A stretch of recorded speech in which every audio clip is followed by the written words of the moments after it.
Prehajamo na tretjo točko, torej seznanitev z informacijo o stanju javne varnosti na območju občine Kamnik v letu 2020. Informacija je objavljena v gradivu številka 17, predlagatelj župan, poročevalec pa komandir policijske postaje Kamnik, gospod Aleksander Perklič. Izvolite besedo, gospod komandir. Hvala in lepo pozdravljeni. Tudi v imenu policijske postaje Kamnik. Pred vami oziroma predhodno je bila sama informacija posredovana v pisni obliki, tako je bila praksa v preteklih letih. Tudi sam bom na kratko prešel čez postavke ključne, izpostavil nekaj elemente in na koncu povzel zaključek in oceno, ki je zelo dobra, glede na stanje in vsebino pa tudi podatke. Kot ponavadi prehajam na področje kriminalitete. Tukaj ste si lahko pogledali določene statistične podatke, in sicer splošna kriminaliteta oziroma celotna kriminaliteta se je povečala za 20 kaznivih dejanj, kar vemo, da je še vedno zelo ugodno. Saj vemo, da pred 5 leti smo bili na območju občine Kamnik 900 in 1000 kaznivih dejanj. Gre za sicer minimalno povečanje, se pa je raziskanost povečala za slabe 2%, kar je pozitiven trend. Zdaj, znotraj same kriminalitete je največ kaznivih dejanj splošnega področja, torej 524 kaznivih dejanj. Od tega predstavljajo 406 kazniva dejanja tista premoženjska kriminaliteta. Znotraj tega so se odstotki raziskave oziroma učinki našega dela nekoliko zboljšali. Kar je pa dobro, je pa to, da smo v lanskem letu zabeležili 48 primerov manj kaznivih dejanj velikih tatvin, ki ponavadi pomenijo tudi ne samo predmet premoženja, ki si ga storilec prisvoji, ampak tudi poseg v zasebnost, in teh kaznivih dejanj je bilo bistveno manj. Zdaj, verjetno je k temu pripomogla tudi stanje glede korona situacije, ampak spričo tega je bila ta slika, vsaj z tega področja, bistveno boljša. Kar se tiče, v koroni času se dostikrat izpostavlja, da je prišlo do povečanja nasilja v družini, tovrstnih kaznivih dejanj. Tu smo sicer zaznali nek porast oziroma dvig, vendar ni to nekaj bistveno izstopalo, vsaj na območju občine Kamnik. Področje prepovedanih drog smo v nekem dobrem trendu.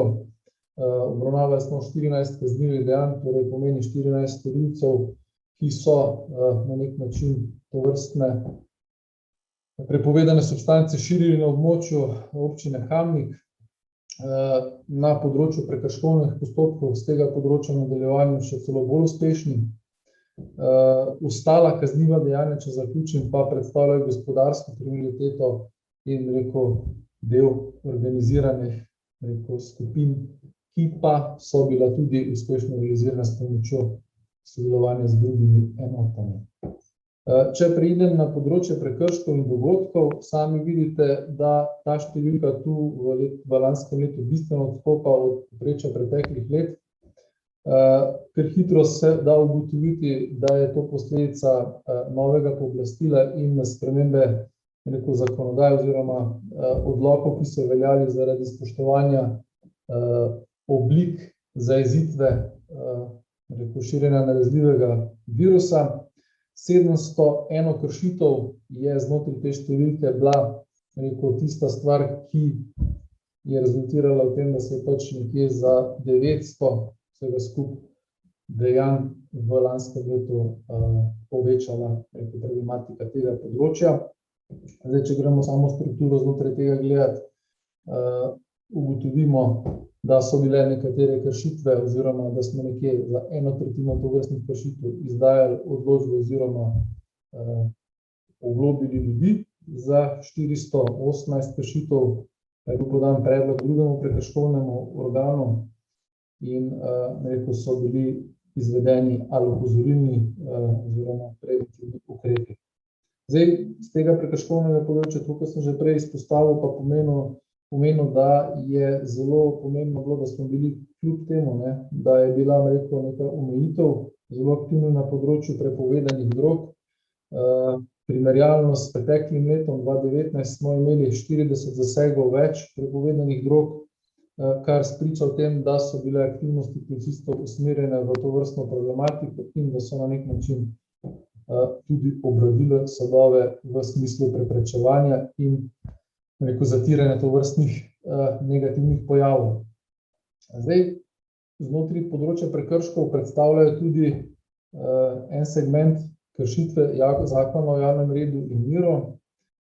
Tukaj ste lahko videli, da nek trend je isti iz preteklih let, izvzemo spet zakon o nalezljivih boleznih. Največ prekrškov ki jih obravnavamo, zgodi v soboto in nedeljo, po urah tekom celotnega tedna pa je ta 19. in 23. ura.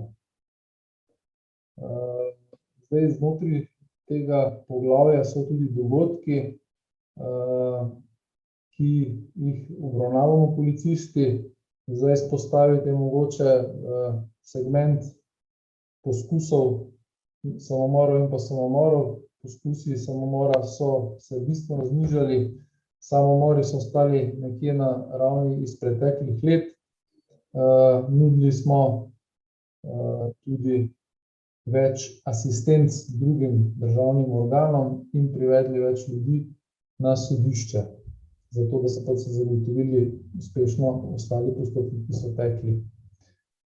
Če iz tega področja preidem na področje zagotavljanja varnosti v cestnem prometu, tukaj ugotovimo, da smo v lanskem letu se nekoliko bolj posvetili problematiki hitrosti vožnje, ali pa smo pri našem delu zaznali več kršitev, ker 20% več kršiteljev je prekoračilo svojo hitrost. Pri alkoholu je raven prisotnosti tega v cestnem prometu ostala približno v enakih okvirih, nekoliko manj. Ostalo so predstavljale druge kršitve. Celotnih prekrškovnih postopkov v lanskem letu je bilo 2960, nekoliko manj kot v preteklem letu. Vzpodbudno in dobro je, da smo obravnavali 230 prometnih nesreč, kar je 22% manj. Znotraj tega je pa še bolj vzpodbudno, da nismo imeli ponovno nobene smrtne prometne nesreče, da so prometne nesreče z hudimi telesnimi poškodbami v upadu v več kot 5 oziroma 50%.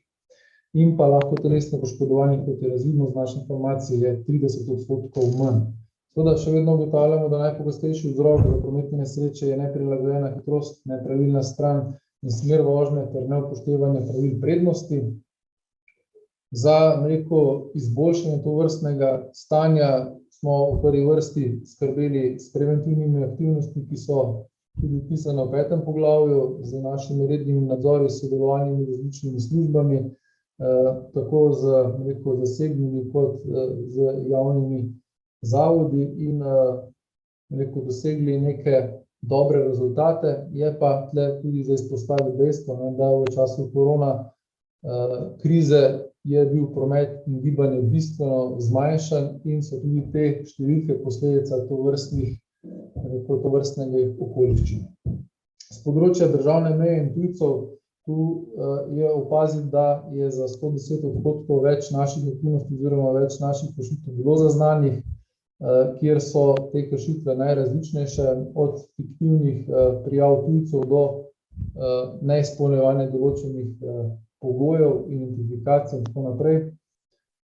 Tu smo bili, relativno dobro in uspešni. Pa predvsem, kar smo povečali aktivnost. Zdaj, kot sem že omenil, policijsko delo v skupnosti kljub nekim omejitvam nam je uspelo izvesti 270 preventivnih aktivnosti, v čimer smo na nek način ljudem zagotavljali določene informacije, skrbeli za prevencijo in povečali občutek samozavesti in varnosti v sami občini. Kot sem že uvodoma dejal, skupna ocena glede na statistične podatke izhaja, da je moč potrditi, da se bistvenih varnostnih situacij ne poslabšuje v občini.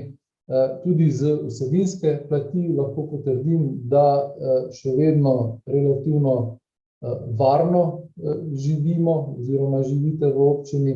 Seveda pa je treba tudi izpostaviti, da so določeni negativni dogodki vplivali na tiste, kateri so bili soočeni z temi posledicami, in v nadaljevanju tudi naše delo, da pač poskrbimo, da teh dogodkov bo čim manj in da bo z našo prisotnostjo varnost in občutek boljši.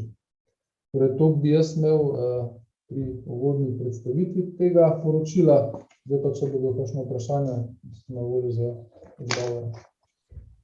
Hvala, komandir. Zdaj pa odpiram razpravo svetniške skupine. Svetnice, svetniki. Beseda ima Edis Rujovič. Hvala lepa, župan, za besedo. Lep pozdrav, gospod komandir. V mojem imenu moram reči, da me podatki navkljub letu, v katerem nismo bili praktično nikoli, da bi na podlagi izkušenj vedeli, kako se odzvati, vseeno navdajajo z enim optimizmom, da so ljudje navkljub izjemno težki situaciji vseeno imeli neko mero zbranosti, konkretno na področju nasilja v družini oziroma nasilja v družini, se opravičujem.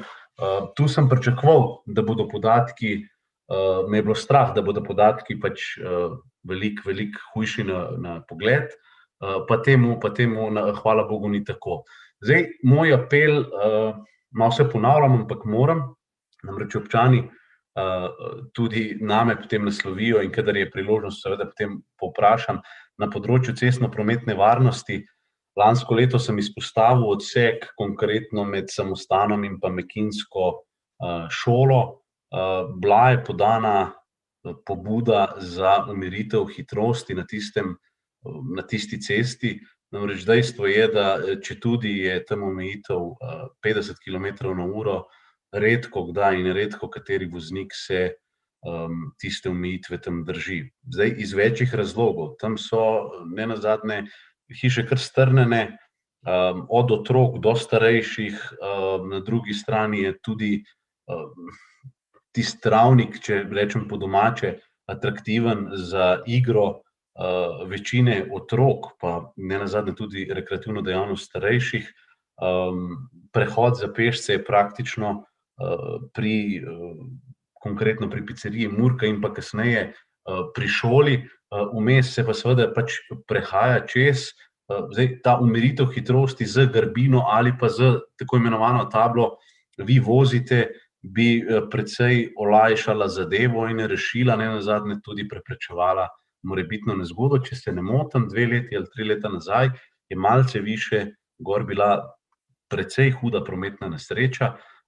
Sam sem mnenja, da bi 2 taka manjša posega ali pa eden od teh 2 močno umirila promet. Glede na to, da na zadevi konkretno na ulici Matije Blejca delajo na ponovni namestitvi ležečega policaja, po domače povedano, ki je bil odstranjen, pa pričakujem, da bodo to v naslednjih dneh pač opravili. Tako da to sta 2 taki točki, na katere moram reči, da vsaj enkrat mesečno pride bodisi klic, bodisi o priložnosti ljudje opozorijo nanj. Toliko eksplicitno. Hvala lepa. Hvala. Še kdo?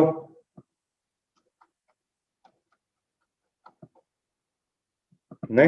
Zdaj, to vprašanje je bilo najbrž bolj namenjeno občinski upravi oziroma občini kot pa policiji, ne glede umiritev hitrosti. Je pa ta cesta cela od stadiona do Vodiča potrebna rekonstrukcija in verjamem, da se bo v prihodnje enkrat najdel denar, da se bo ta cesta rekonstruirala in tudi ta grbina postavila. Zdaj, gospod komandir, imate vi tudi še odgovor?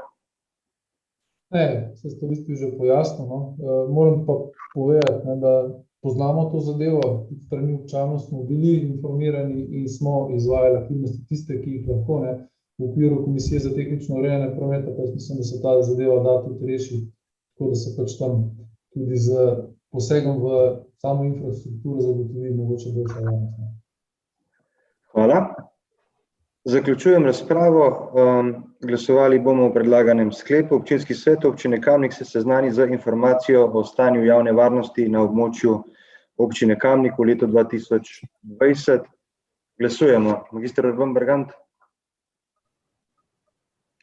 Magister Urban Bergant? Ni. Natalija Berlec? Natalija Berlec? Za. Hvala. Anton Iskra? Za. Alenka Jevšnik? Za. Karmen Kapla? Za. Jože Korošec? Za. Dr. Jernej Markelj? Za. Nives Matjan? Za. Magister Šimso Mujanović? Glasujem za. Juško Papež? Božo Pilej? Za. Ančka Podbevšek? Za. Bogdan Pogačar? Za. Žan Potočnik? Za. Robi Prosen? Za. Dr. Janez Rifel? Za. Edi Srujević? Za. Matija Siter Močnik? Za. Cvetka Slapnik? Za. Anton Tone Smolnikar? Za. Francis Pruk? Za. Marko Šarc? Za. Mojca Škraba? Mojca Škraba? Za. Ivanka Očakar? Glasujem za. Karla Urh? Za. Aleksandar Juršič?